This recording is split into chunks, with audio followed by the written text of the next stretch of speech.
I'm very pleased to welcome you here this morning to the Academy's campus as we celebrate our Founders Day, marking the 50th anniversary of the United States Sports Academy.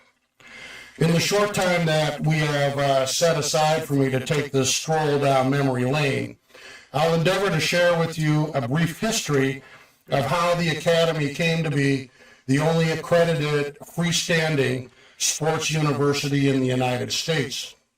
It is a history of which we are justly proud, and I'm pleased to have been afforded the opportunity to play some small part in it. Much of what I'm going to discuss here today can be found in display in the Founders Room in the back corner of the gallery that has mementos marking Dr. Rosandich's career. Also, at the back corner is a basket that has our 50th anniversary commemorative newsletter. And if you hadn't got one in the mail, then it's a failing of Eric in our communications department. But I would invite you to go ahead and pick up a copy if you haven't seen it. Also, as we are here in a gallery, I would also like to take this opportunity, if you have not been able to do so yet, to stroll through the Academy and take in the exhibits of the American Sport Art Museum and Archive. Anyway, the groundwork for the Academy actually began well before the institution's founding in 1972 by Dr. Thomas P. Rosandich, who was the founding member of the board and the individual who went on to serve as the president and CEO for the next 43 years. Tom often noted as he reflected on his career that he had built his first sports academy in Indonesia in the early 1960s, where he was serving as a national track and field coach and a special advisor on sports to Minister Maladi, who was the Minister of Youth and Sport of that country. In this role, he worked with coaches from many Eastern Bloc nations, including the Soviet Union, East Germany, Czechoslovakia, that exposed him to techniques in athlete development and coaching science that were foreign, no pun intended, to what was being done in the coaching profession here in the United States at the time. Most of the, our family was living there, and we wound up fleeing from Jakarta when a communist coup broke out in the 1960s. But when we left, Tom took us all to a sports camp that he founded in northern Wisconsin called Olympia. It was a year-round sports camp where he was actually able to apply much of what he had been exposed to in Indonesia over those years. Olympia also became a teaching site after the Academy had been founded, particularly for programs that we had conducted in the summer. In 1969, Tom took a job as the athletic director in the University of Wisconsin system, and so once again entered the mainstream of sports in this country. He quickly realized that the profession was in turmoil. The 1972 Olympic Games was a debacle for the U.S. team, losing in basketball, coaches not bringing their athletes on time to participate in the finals because lack of understanding of international rules. And in 1972, the U.S. team was confronted with widespread doping practices, particularly among the East Germans.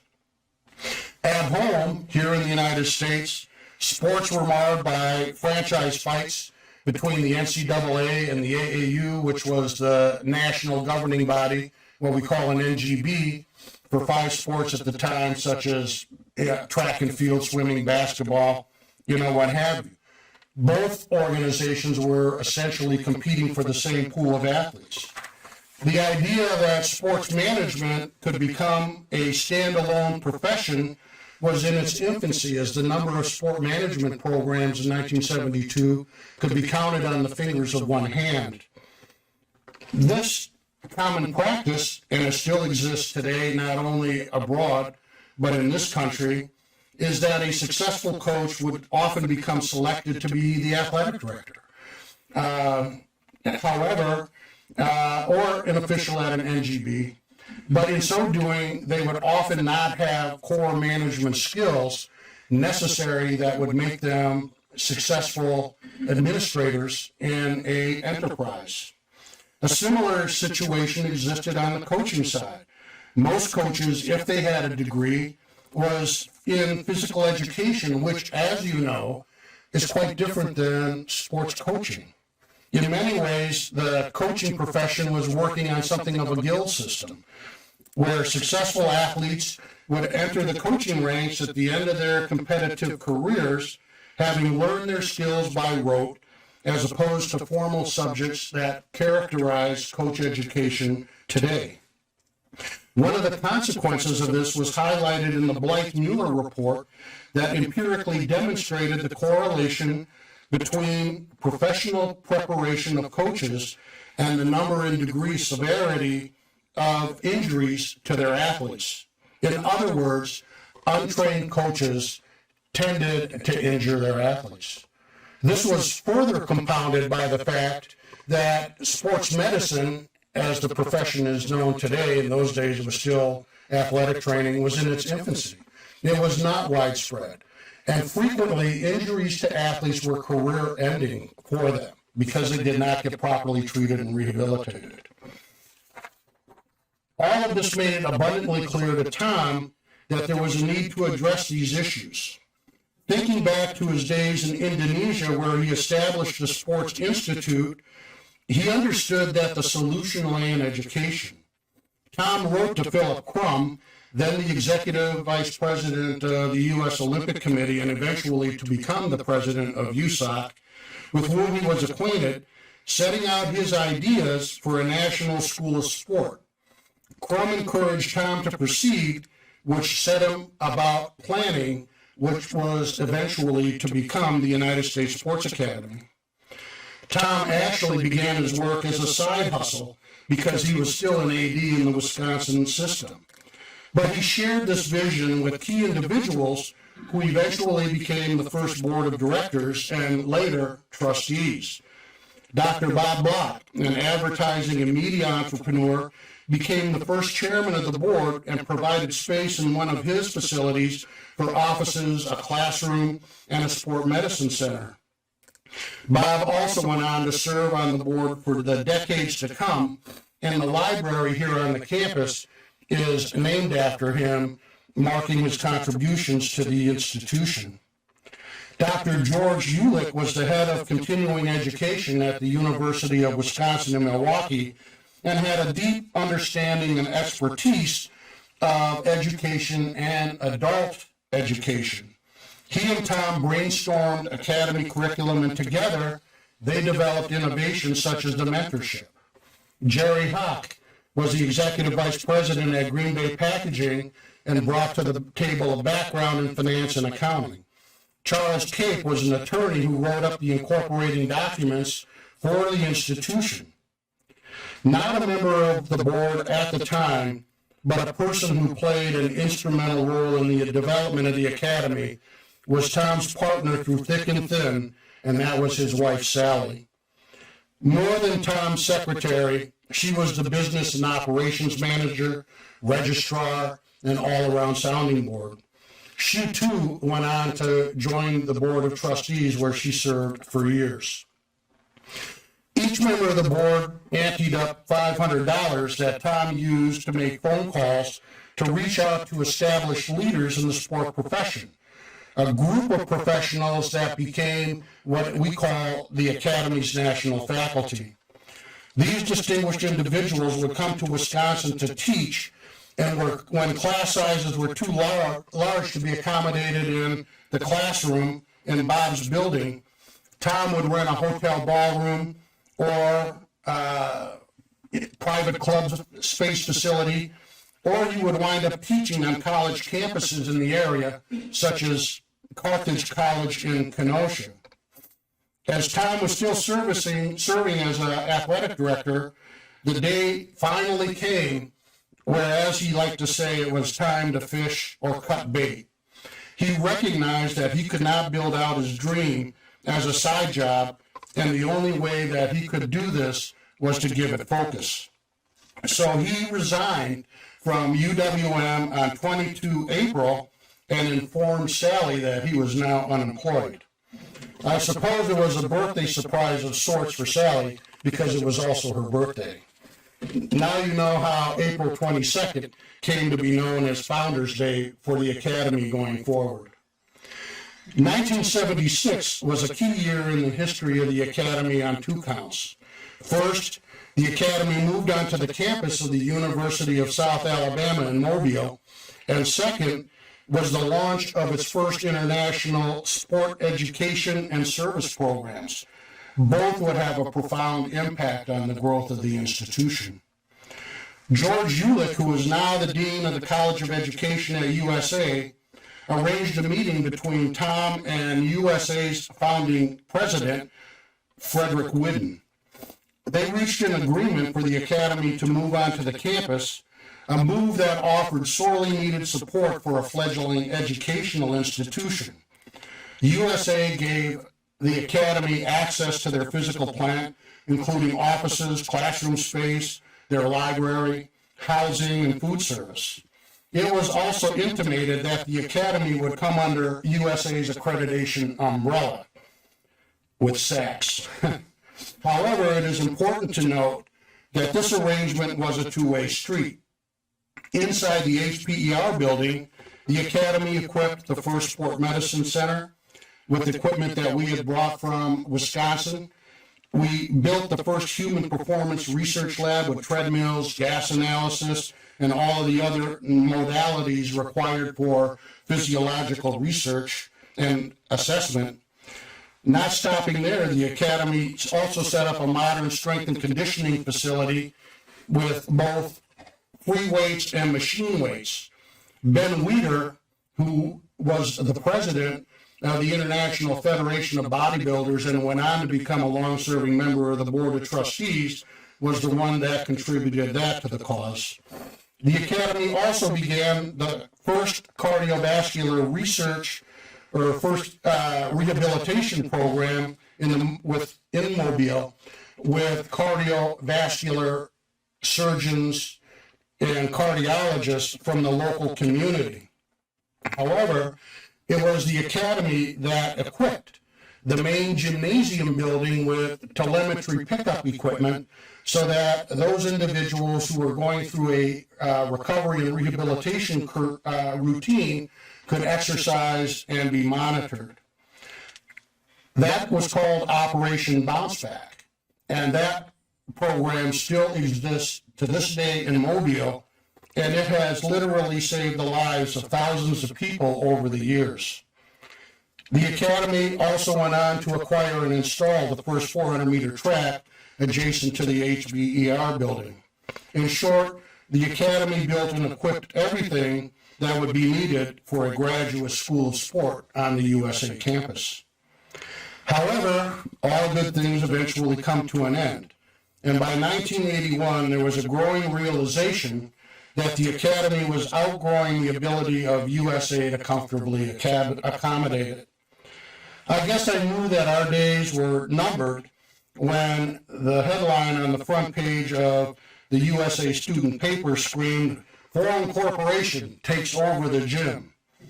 One more time, the Academy moved, this time to a facility on University Boulevard in Mobile, where we resided for the next 4 years, while continuing to expand our reach and in programs. In addition to the headquarters building on University Boulevard, the Academy eventually wound up leasing space in other locations within the city for expanded administrative support, all the while looking for a permanent home to locate. Eventually, the Academy did find its permanent home here on the eastern shore of Mobile Bay in Daphne, Alabama. The headquarters of an oil company had come on the market, as they say, priced to move. And so the Academy did just that, and in 1986, we moved into the campus that we occupy today. We were already familiar with the facility, having designed the fitness center on the bottom floor, I often quip that had we known that we would eventually own them, we probably would have done a better job. So while the Academy did move to Daphne, I would like to think that we had also left a lasting legacy in Mobile beyond Operation Bounce Back, and perhaps this can best be found by the fact that the Academy remains to this day the only enterprise that has brought 6 heads of state to visit in the community.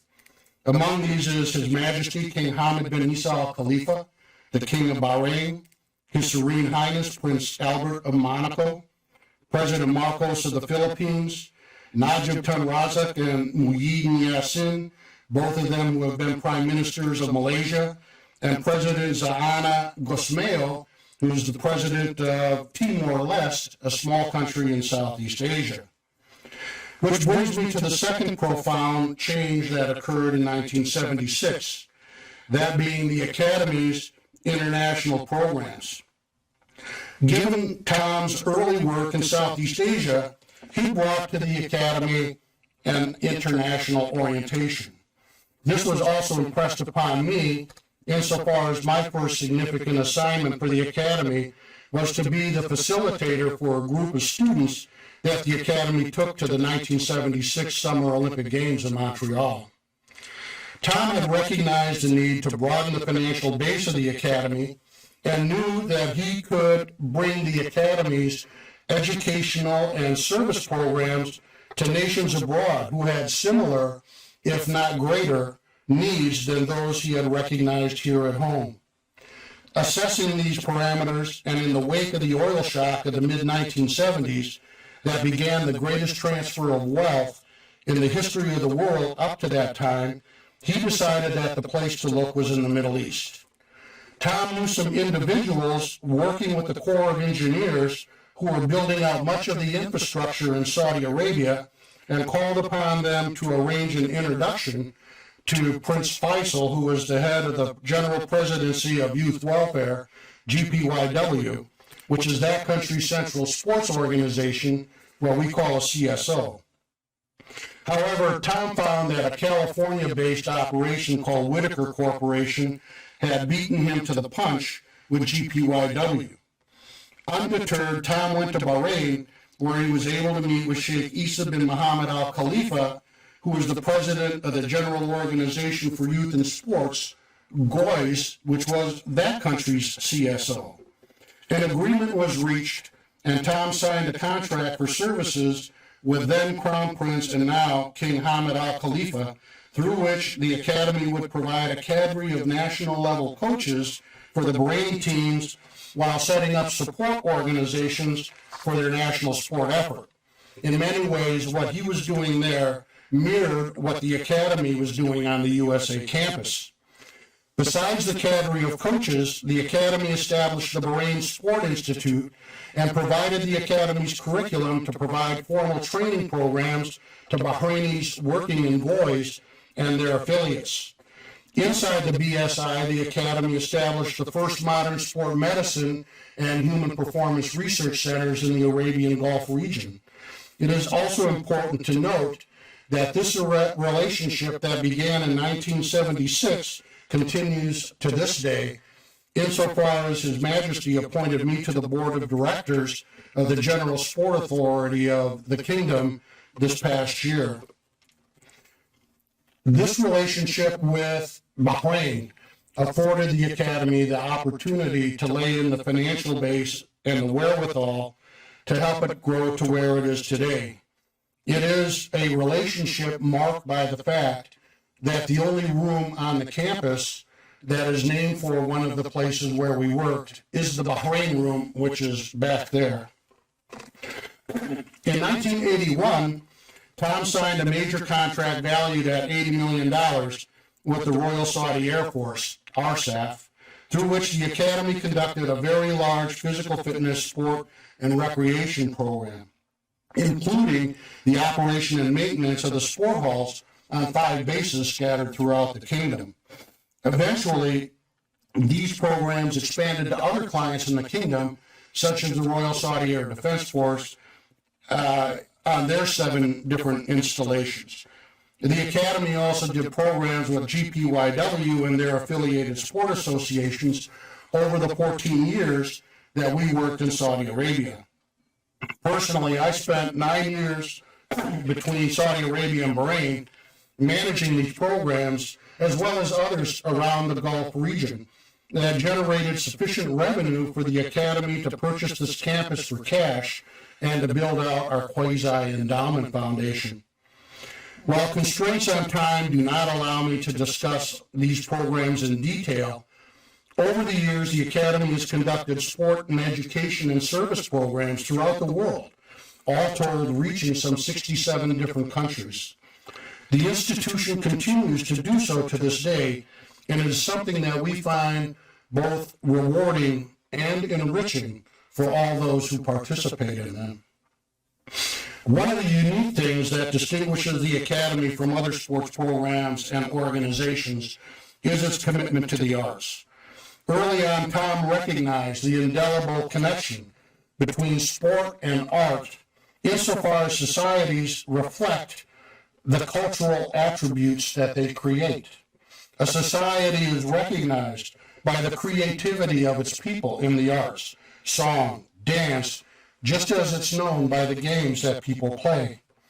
It was with this knowledge that Tom founded the American Sport Art Museum and Archives, ASAMA, in 1984, that has grown to what is now thought to be the largest collection of sport art, certainly in this country, but even perhaps the world. From its founding in 1984, the ASAMA collection has grown to over 1,700 pieces in all media with an aggregate value in excess of $12 million. The entire building in which we gather today is, in fact, a museum, and I hope that you'll take the time to walk around and enjoy what ASAMA has to offer. One of the little ironies of serving as America's Sports University is that the Academy does not field sports teams. I sometimes quip that's because we know better.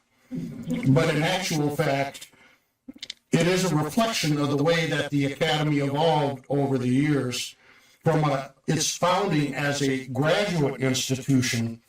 And in fact, we did not add a bachelor's degree program until academic years 2004-2005. By then, the Academy was a completely online institution. So once again, the uniqueness of the Academy shaped ourselves in such a way that we could not offer athletic programs.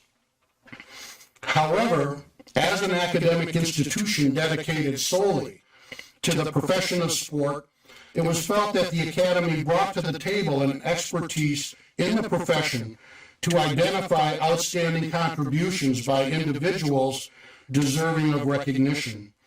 The Academy used its expertise in this way through a program called the Academy's Awards of Sport that we called a tribute to the artist and the athlete, that began also in 1984.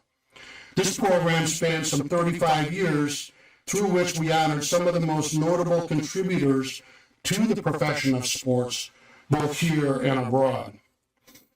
The last point that I would like to touch upon is the fact that the Academy has never lost sight of the fact that sports is a uniquely human endeavor. It is all about people.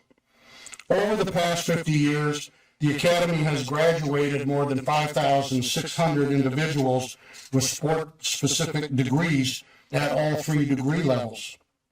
The Academy has also conferred upon countless thousands of others with a wide array of post-secondary non-degree credentials that allowed them to work in the profession both here and in countries abroad.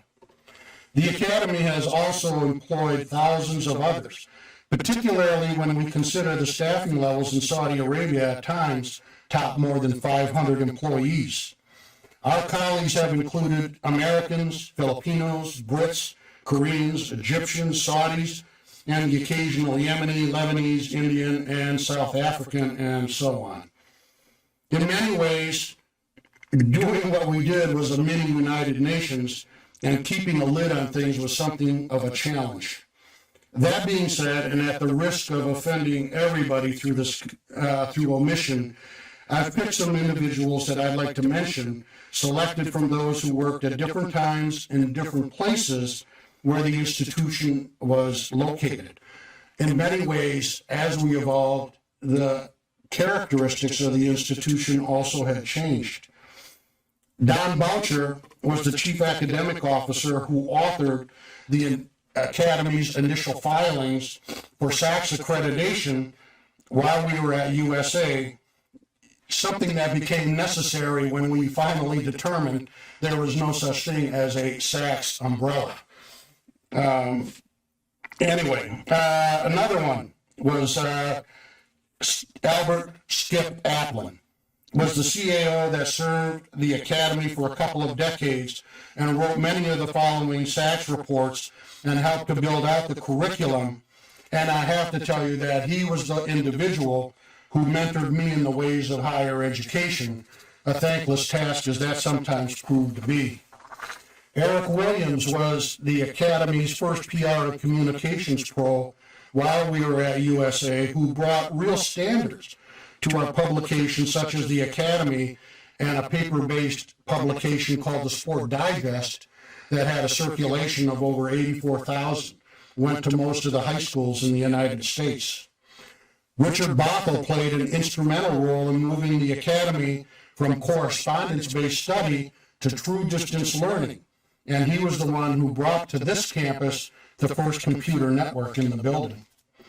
I would be remiss if I didn't mention John Tyndall, who worked tirelessly as a personal assistant to Tom from our days in USA to here, quite literally for decades, and whose handiwork I sometimes find as I dig around the files. Others include Tom Cafaro, who helped get our Saudi projects up and running, which was no easy task, but he also went on to serve as a trustee. He was assisted by Russ Cooley, a soft-spoken and gentle man who filled a leadership role for the Academy in projects here and abroad, but most notably in Saudi Arabia for more than a decade. And he is another individual who I consider to have been a mentor to me, particularly in international affairs. Nabil Alatar was more than a translator, but one of those rare individuals who could bridge between cultures and knew how to throw oil on troubled waters. Lawrence Bessmann was the Academy's man in Bahrain for years, but who has also served the institution in Indonesia and was a departmental chair here on this campus. He went on to serve in our non-resident faculty for years when the winds of change took him out of Daphne. Speaking of faculty, I think of Arnie Garber, who was the head trainer for the Milwaukee Bucks, who was our first faculty in sports medicine in Milwaukee, followed by Jack Rockwell when the Academy was on the USA campus, whose claim to fame was a part written into the movie The Longest Yard with Burt Reynolds, where he played, of all things, an athletic trainer. Frank Spahowski joined the Academy while at USA and served for many years as the chair of coaching. And among the faculty that we have here today, as he noted earlier, is Fred Cromartie, the current director of doctoral studies, who has been on the faculty for some 25 years, and before that was a student on the campus. All said, there are far too many people to count, and in the interest of time, I have to leave it there. The Academy was founded, as I noted, in challenging times, something that seems to have returned to the profession one more time. Just as the 1972 edition of the Olympics were problematic, so too were the 2020, or should I say 2021, and 2022 Summer and Winter Games conducted in a pandemic environment. Most of the governing bodies overseeing international sports are beset with problems, as our distinguished guests can well attest. This country is busy dismantling what has been a very successful national sport feeder system, beginning with K-12 education, where we are now seeing a situation where sports opportunities for economically disadvantaged youth are declining, while a phenomenon called Moneyball is increasing opportunities for those who are well off. collegiate sport has to decide whether it will remain an integral part of a university's academic mission, or will it just become another form of entertainment. Issues such as name, image, and likeness in the transfer portal that serves to woo athletes from one school to the next are proving to be disruptive. On the horizon, the National Labor Relations Board could very well likely rule that student athletes are in fact employees of the institution that they attend. When that occurs, will they decide to go out and unionize? All of these things will not only change the face of collegiate sport in America, but will also likely reduce opportunities for broad-based participation in sports, not only for men, but also for women. All of this will certainly make an impact on the numbers and type of athletes that will be able to make their way into high-performance sport, whether it's in the professional leagues or on America's national teams. As I consider the landscape of sports today, it is clear that there is a need for an institution to provide the educational grounding for those who want to enter the profession, and it's as great now as it ever was. With all of this, I see that there is certainly a role for the Academy to play as we look to the future. Thank you very much.